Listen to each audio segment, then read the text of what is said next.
Tonight, the federal government hiring freeze is over. The Trump administration today lifted the freeze, but it comes with news that may put a chill into thousands of federal workers in D.C., Maryland, and Virginia.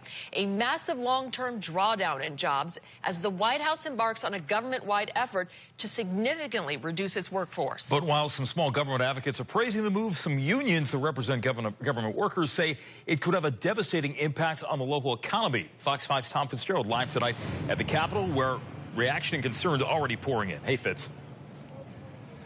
Well, you're right about that, Jim. You know, consider Virginia alone, where 170,000 federal employees are located.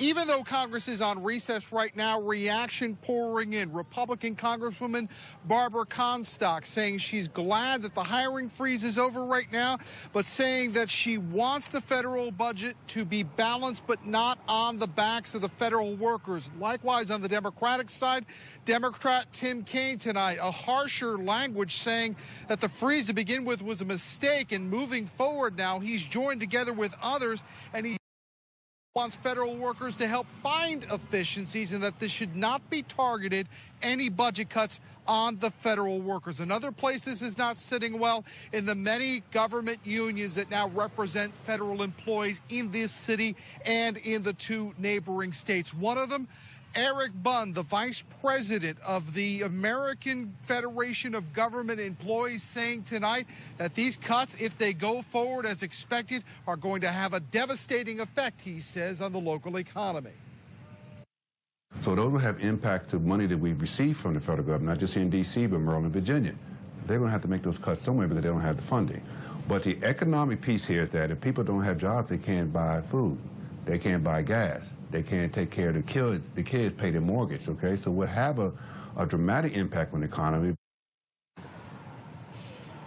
Well, for its part today, the White House instructed all federal agencies to start submitting plans by June 30th to shrink their civilian workforce, offering the first details on how the Trump administration aims to reduce the size and scope of the federal government. Now, that government-wide hiring freeze, as we told you, that ended today. It started back on January 23rd, but it has been lifted immediately. But Mick Mulvaney, the budget director, he tonight is offering budget leaders and agency leaders throughout D.C. to start taking immediate actions to save money and reduce their staffs. Mulvaney also saying that starting in October 2018, they have to have a blueprint in place to reduce their staffs. Now, small government advocates, the kind you would think like this a lot, say this is only a first step. There's a lot more to do. Dan Mitchell over at the Cato Institute says